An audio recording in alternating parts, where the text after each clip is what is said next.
akhirnya Denny Sumargo itu kan hari ini menjalani BAP ya Bang, terkait melaporkan Farhad dan maksudnya publik juga lumayan ini ya greget ya terkait laporan tersebut gitu. Mungkin seperti apa Bang? Ya kemarin juga saya sempat ya, saya ngobrol berdua sama Bang Denny Sumargo. Ya, dia sempat juga mengatakan bahwa saya juga sudah melakukan tindakan hukum, cuman dia tidak mengatakan bahwa laporan ya. Cuma saya tidak begitu mengejar pernyataan Bang Denny Sumargo karena dia mengatakan saya juga melakukan perlawanan juga Bang, perlawanan hukum, dia bilang gitu. Nah, tapi memang dia tidak secara spesifik bahwa ada laporan. Ternyata yang dimaksud oleh Bang Denny Sumargo itu ternyata laporan juga sekarang ya. Nah, terbukti sekarang dia di BAP kan. Ya memang saya mendukung ya. Artinya gini, ya ketika dia dilaporkan, ya idealnya memang dia harus pula melakukan tindakan hukum perlawanan. Nah, sekarang terbukti bahwa Bang Denny Sumargo ternyata sudah melakukan tindakan hukum perlawanan kan, akhirnya laporan polisi. Nah, menurut saya bagus ya, artinya saya bincang-bincang dengan Denny Sumargo itu kurang lebih ada 15 menit atau 30 menit lah kemarin kan. Nah menurut saya dia cukup memiliki wawasan dan pengetahuan hukum ya, apa yang dia harus lakukan ketika dia menghadapi permasalahan hukum seperti ini. Menurut saya langkah Denny Sumargo ya luar biasa. Berarti Abang sebelumnya sudah mengetahui ya Bang ya terkait Denny Sumargo sudah membawa permasalahan ini ke ranah hukum gitu ya Bang ya? Sudah. Kemarin ya ngobrol sama saya berdua aja, nah, cukup panjang. Cuman memang saya tidak tahu nih kapan dia buat laporan, tapi memang luar biasa ya strateginya Bang Denny Sumargo luar biasa. Artinya silent dia, laporannya nggak ketahuan, tiba-tiba sudah BAP aja kan. Ya, luar biasa lah langkah-langkah hukum dia, menurut saya cukup cerdas dan cukup berani. Kaget nggak sih Bang dengan keputusan Denny Sumargo yang akhirnya melaporkan Farhad Abbas gitu? Nah, saya sih nggak kaget ya. Tapi memang kemarin ketika saya mendengar bahwa Bang Denny Sumargo ini melakukan perlawanan hukum, memang saya tanda tanya, wah jangan-jangan melaporkan juga nih. Nah, cuma dia bilang ya kita lihat aja nanti kata dia. Nah sekarang sudah terbukti ketika dia dipanggil BAP, artinya ya lumayan cukup bagus juga ini. Jadi menurut saya kemarin dia bilang melakukan perlawanan hukum dan sekarang BAP, kayaknya Denny Sumargo ini lumayan cukup kuat juga kayaknya, karena saya lihat prosesnya cukup mengagetkan juga dan cukup cepat juga ya. Ternyata ini Bang Denny Sumargo ini kelihatannya tidak jangan dianggap remeh nih, kelihatannya dia punya strategi yang cukup mantap juga ini ya, cukup bagus nih gitu. Oke. Bang, kalau menurut analisa hukum Abang nih Bang, laporan Denny Sumargo itu kan terhadap Farhad Abbas itu kan terkait pasal dugaan ancaman gitu Bang ya. Apakah bisa menjerat Farhad Abbas ke penjara dengan ancaman pidananya yang dilaporkan Denny Sumargo Bang? Ya karena gini, kalau nggak salah ucapan Farhad itu kan hajar ya. Kata hajar itu kan justru membuat Denny Sumargo mungkin ya merasa terancam. Ini kan dekat orangnya kan. Kalau dia merasa terancam, hajar sama apa itu kalau nggak salah saya? Pukul. Pukul. Hajar sama pukul. Ya hajar sama pukul itu kan kalau kita ya melihat kamus bahasa Indonesia tuh. Nah, di kamus bahasa Indonesia itu hajar pukul itu jelas. Kalau hajar artinya apa, pukul artinya apa, itu sudah jelas.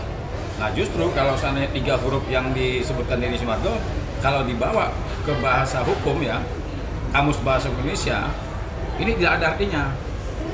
Nah, tapi kalau seandainya ternyata ahli bahasa akan mengatakan bahwa hajar dan pukul itu justru tindakan kekerasan, nah bisa jadi memenuhi unsur. Ya, artinya cukup mengkhawatirkan juga nih laporan Denny Sumargo ini terhadap Farhad Abbas. Nah, sekarang kan tinggal tergantung ahli bahasa. Kalaulah ahli bahasa itu mengatakan bahwa hajar dan pukul adalah tindakan seseorang akan menyakiti atau menyebabkan orang menderita, bisa jadi dia kena unsurnya. Karena hajar pukul itu kan hajar pukul. Nah, ini kan tindakan orang yang bisa mengakibatkan seseorang menderita. Bang, tapi Abang sebelumnya sudah memprediksi belum sih kalau Denny Sumargo itu akan melaporkan Farhad ke polisi terkait permasalahan perseteruan kemarin? Nah justru saya nggak menyangka. Saya tidak menyangka kalau Bang Denny Sumargo akan melaporkan, apalagi sekarang bukannya akan melaporkan, sudah melaporkan. Jadi ternyata memang saya melihat sekali lagi ya, saya sekali lagi melihat bahwa disinilah letaknya bahwa Denny Sumargo itu orang yang cerdas, orang yang mampu memasang strategi dia. Secara diam-diam dia sudah pasang kuda-kuda, memperkuat kokoh. Nah, artinya ketika dia mendapatkan serangan, hal apa yang harus saya lakukan? Agar apa? Agar dia memiliki perlawanan yang cukup, agar jangan sampai dia diserang, dia tidak melakukan serangan. Saya kira walaupun saya tidak menyangka, tapi ketika sekarang Denny Sumargo sudah dipanggil untuk BAP, menurut saya ya cukup, ya lumayan strategi yang dilakukan oleh Bang Denny Sumargo. Oke.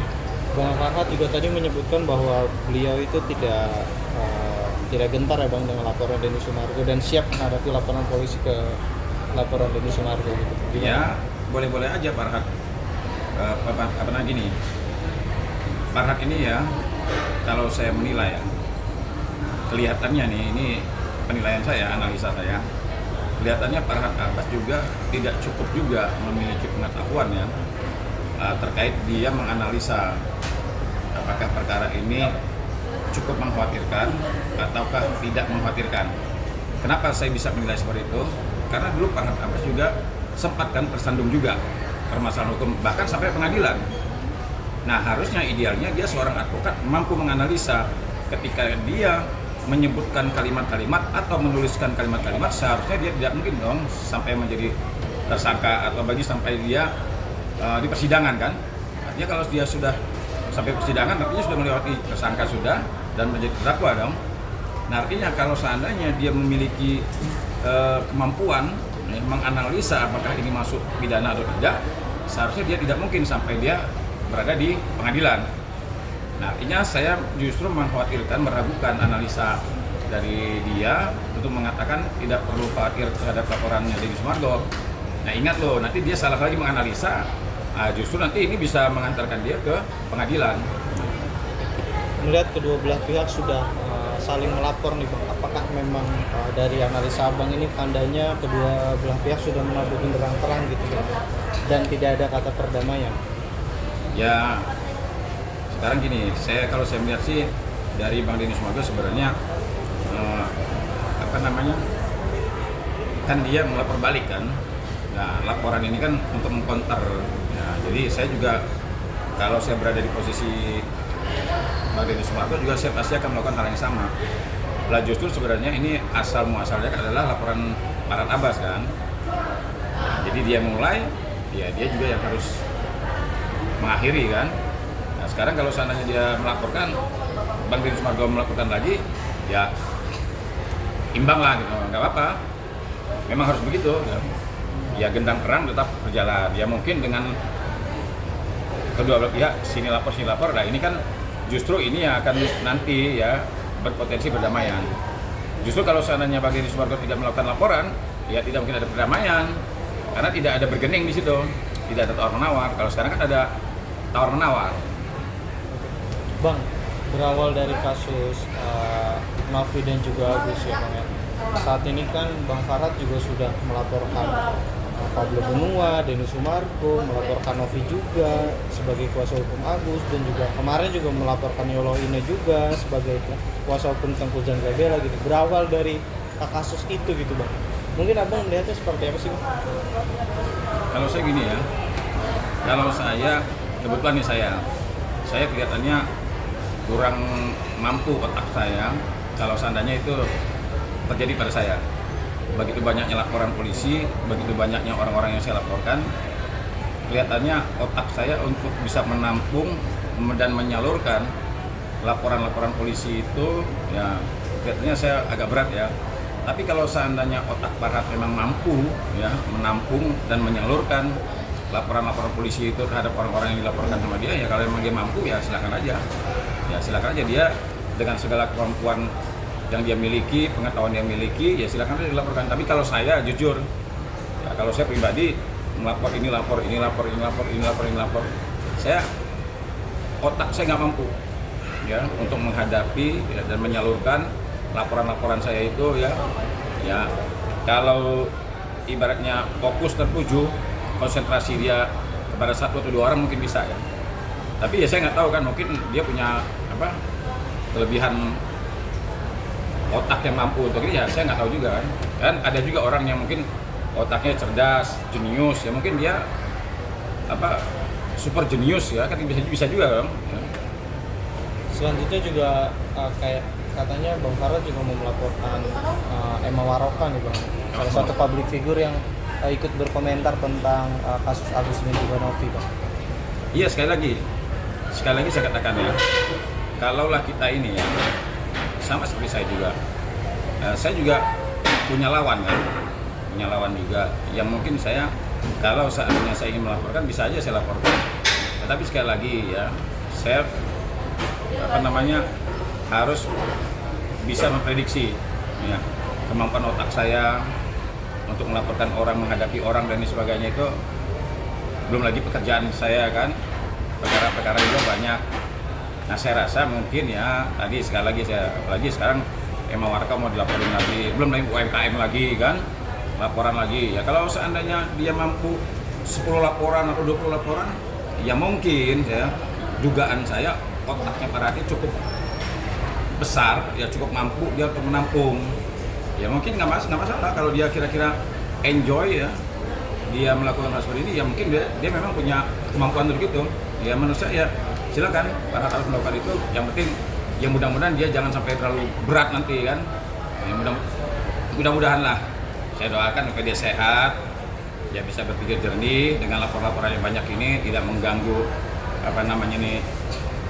pekerjaan dia, tidak mengganggu pikiran dia, tidak ibaratnya memori otaknya itu kuat gitu, nggak apa-apa. Tapi kalau dari analisa hukum apa terkait laporan-laporannya dia terhadap yang tadi saya sebutkan itu gimana Bang, masuk nggak kira-kira begitu? Ya gini, kalau laporan polisi itu ya, apa yang dia laporkan, kalaulah unsurnya ya ada mens rea ini niat jahat. Saya rasa juga contoh begini, kayak Emma Waroka. Ya saya lihat memang beberapa kali saya melihat Emma Waroka live kan. Dia mengatakan hal gini-gini. Nah kalau seandainya live-nya itu tidak bisa ditemukan niat jahatnya, sulit seseorang itu bisa dikenakan pidana. Jadi syarat seseorang itu bisa dipidana, jadi tersangka, bisa dihukum itu ada nggak niat jahatnya dia. Nah menurut saya, analisa saya, Emma Waroka, UMKM, atau namanya Yolo dan sebagainya, kalau analisa saya niat jahatnya di mana? Emma Waroka niat jahat dia di mana? Dia live mengatakan pendapat dia, nggak ada niat jahatnya. UMKM menuntut haknya, mau dilaporkan juga katanya. Si Andi mau dilaporkan, ibu-ibu mau dilaporkan. Nah niat jahatnya itu di mana? Nah sulit menurut saya, ya menurut analisa saya, ya tidak memenuhi unsur. Ini analisa hukum saya. Bang, terkait hasil polling kemarin ini kan masih berjalan ya, dan beberapa persen itu yang terupdate uang donasi itu kan lebih banyaknya tuh diberikan ke yang lebih membutuhkan gitu ya Bang ya, bukan ke Agus gitu, mungkin gimana Bang? Ya saya udah tebak. Saya ini ketika saya masuk di Komal atau saya live atau saya nggak live juga, inbox saya itu banyak loh, di handphone saya itu banyak sekali yang menyampaikan pesan ya kepada saya agar disampaikan kepada Teknopi, sampaikan perhiasan. Mereka tidak mau uang ini digunakan untuk pengobatan Agus lagi. Ya bahkan sudah tersebar luas tuh, ada para donatur mengatakan mengharamkan malah. Ya saking mereka ini sudah tidak lagi empati terhadap Agus, dari kalimatnya, dari tindakannya. Nah kalau diadakan polling, ya kemungkinan besar memang uang itu memang bisa jadi para donatur tidak lagi mau memberikan ke Agus. Pilihannya pergunakan untuk kegiatan sosial atau kegiatan kemanusiaan bagi mereka yang membutuhkan. Ya saya sudah tebak pasti di atas 70% ya, itu pasti mereka akan ke sana. Nah, saya nggak heran lagi. Ya kita udah tebak lah semua. Kan nggak mungkin saya kalau seandainya upload nih ya video terkait dengan perkara Agus Menop ini, pasti yang komentar itu saya sudah tebak, yang berkomentar itu selalu meminta agar uang donasi tersebut tidak lagi digunakan untuk pengobatan Agus. Tapi kan para tabis masih bersikeras nih Bang, kalau donasi Agus itu harus diserahkan ke rekening Agus Bang, mengingat bahwa itu uang itu milik Agus Bang. Ya memang itu namanya penasihat hukumnya Agus kan, ya pasti dia akan berpikir seperti itu. Ya, namanya pengacaranya Agus kan, tapi walaupun ibaratnya dia juga sempat kok mengatakan ada advokat juga yang lainnya, yang istilahnya yang kondang gitu kan, mengatakan bahwa oh ini milik Agus. Ya, tapi sekali lagi ya, saya sejak awal mengatakan bahwa sebelum perkara ini semakin panas, semakin ramai, saya sudah katakan uang ini bukanlah milik Agus ya. Apalagi dia sendiri sudah mengatakan yayasan itu harusnya punya izin untuk melakukan pengumpulan dana atau open donasi. Nah kalau seandainya dia saja mempertanyakan yayasan ini harus ada izin, nah bagaimana seandainya itu dikumpulkan oleh Agus, kan makin jatuh lagi. Harusnya justru dia, andai kata dia mau mengambil uang ini dari yayasan, hal yang pertama dia harus lakukan adalah apa? Adalah mengesahkan yayasan dulu sah, baru dia bisa ngambil. Nah kalau sumbernya saja yayasan diragukan, tidak mungkin lagi sampai ke tangan Agus, jauh lagi kan. Jadi nggak mungkin, apalagi orang perorangan tidak boleh membuka open donasi atau pengumpulan dana kan. Wajib ormas yang berbadan hukum atau yayasan yang berbadan hukum. Artinya dua itu aja. Nah sekarang yayasan ada. Nah kalau sekarang dia mempermasalahkan yayasan tidak boleh. Nah apalagi Agus, makin jauh dia. Oke. Bang, terkait donasi nih ya Bang, terkait donasi. Pak Farhad itu mengatakan tidak ada lagi kompromi lagi dengan Novi, harus kembalikan ke rekening Agus atau akan menyusul dua laporan polisi lagi dari Pak Farhad gitu. Gimana? Kalau saya mah ngucap gini aja, alhamdulillah. Kalau seandainya Pak Abbas mengatakan tidak ada lagi kompromi, saya justru sejak awal mengatakan ya menyarankan kepada yayasan, ya dalam hal ini Novi sebagai ketua yayasan, saya mah setuju apa yang disampaikan Pak Farhad, tempur aja udah nggak apa-apa. Lah orang Novi sendiri nggak gentar menghadapi itu kan, berulang kali dia mengatakan siap menghadapi laporan itu. Jadi kalau Pak Farhad ngomong seperti itu ya sudah memang cocok, ya kita buktikan aja gitu.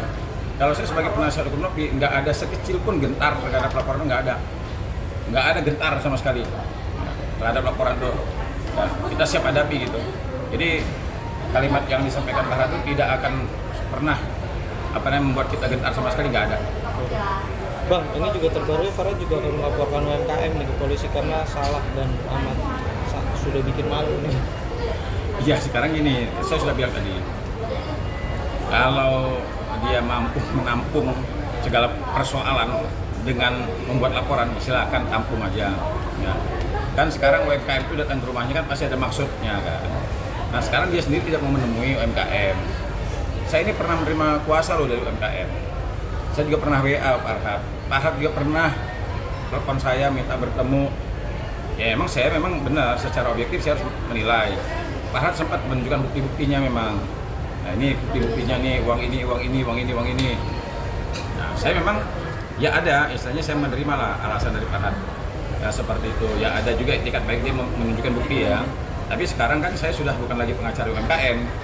Nah, saya sudah mundur pada saat itu menjadi pengacara UMKM. Nah sekarang justru kenapa Pak Farhad tidak mau melakukan apa yang pernah dilakukan sama saya? Panggil aja UMKM, masuk ke rumahnya, ayo ngobrol bareng-bareng. Nah dia kan punya bukti itu, sampaikan aja buktinya. Saya juga sedikit agak ini ya, saya lihat bukti itu memang Pak Farhad sempat menunjukkan bukti-bukti. Ya kalau memang bukti itu benar adanya, ya tunjukkan aja sama UMKM, kan selesai. Saya hampir juga percaya ketika Pak Farhad menunjukkan bukti. Nah sekarang bukti yang dia pernah sampaikan ke saya, sampaikan aja ke UMKM, biar tidak ada tafsiran-tafsiran yang liar. Nah, jadi kalau Pak Farhad memang gentle, panggil aja si Andi, perwakilan UMKM ketemu, ayo beberkan, selesai. Ketimbang dia orang datang ke rumah dia nggak temu, akhirnya kan orang semakin lama semakin banyak. Ya resikonya ya namanya malu ya wajar lah kan, namanya rumahnya datangin orang terus. Ya alhamdulillah sih kalau seandainya dia masih punya rasa malu, harusnya rasa malu dia itu untuk tidak malu lagi ya terima aja masuk dalam rumahnya kan selesai. Bang mungkin ada pesan nggak sih Bang buat Denny yang mungkin sudah membawa kasus ini ke ranah hukum untuk Farhad. Denny Sumargo. Iya, dan pesan abang juga buat Farhad yang sudah melaporkan Denny Sumargo ke polisi. Ya kalau pesan saya buat Denny Sumargo ya, saya kemarin ngobrol sama dia itu dia cukup lama juga, dan menurut saya pengetahuan dan wawasan Denny Sumargo terkait dengan hukum cukup lumayan. Jadi tindakan dia secara silent ya melakukan upaya hukum perlawanan menurut saya cukup bagus, dan menurut saya inilah peluru buat Bang Denny Sumargo ya, agar dia juga memiliki kekuatan atau perlawanan yang menurut saya ini bagus ya. Nah sekarang tinggal aja Bang Denny Sumargo membuktikan, mempersembahkan ahli bahasa ya, agar hajar pukul itu diartikan sebagaimana mestinya. Nah, pesan saya buat Farhad Abbas ya, karena ini sudah dilaporkan juga, menurut saya untuk ya mantan teman saya ini tolong menganalisa hukum dengan baik dan benar, agar jangan sampai dia maju ke persidangan. Karena saya mengkhawatirkan juga ya, dulu dia pernah sampai di persidangan, artinya analisa hukum dia kan meleset nih. Nah, jangan sampai analisa hukum dia mengatakan tidak takut dan lain sebagainya, ternyata meleset nih. Nah, nanti dia justru sampai ke persidangan. Ya kalau bisa damai. Tapi kalau nggak bisa damai, ya sudah tempur di di persidangan. Nggak mau selesai juga, satu-satunya jalan naik ring,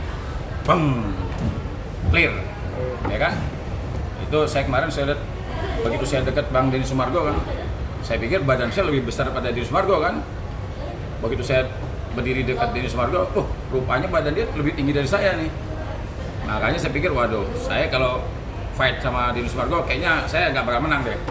Nah mungkin kalau Farhad kelihatannya bisa menang, karena kan Farhad kemarin bilang, kalah Denny katanya. Kalau saya udah ukur badan saya, ya mungkin. Ya makanya saran saya tidak bisa selesai naik ring, udah kalahin tuh Denny Sumargo tuh sama Farhad. Saya dukung Farhad kalahkan Denny Sumargo. Nah, ya kan, tinggal nanti Bang Denny Sumargo yang ya nggak tahu kalah apa menang kan. Oke, Bang, pesan dong buat Novi yang mungkin bisa dikatakan akan terancam dilaporkan 2 kali ke polisi dari Bang Farhad.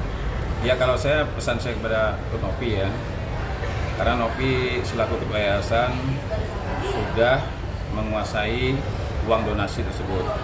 Nah tinggal tugas Novi membuktikan bahwa langkah-langkah yang dia lakukan adalah langkah yang benar. Nah, jangan sampai Novi terlalu lama ya mengambil tindakan-tindakan. Kita bisa melihat contoh Bang Denny Sumargo. Ketika dia dilaporkan, dia melakukan upaya perlawanan balik terhadap laporan tersebut. Menurut saya tidak mengajarkan Novi untuk melakukan tindakan-tindakan yang jahat ya dia, tapi demi mempertahankan dan membuktikan bahwa tindakan dia didasari dengan hukum yang benar. Ya. Harusnya idealnya dia juga mempertahankan diri. Agar apa?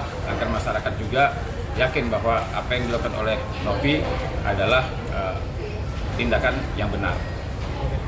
Untuk Novi Pak, untuk Agus ya, supaya Agus tidak sedih banget. Nah, saran saya, Agus masih punya waktu ya, tawaran untuk perdamaian masih berlaku.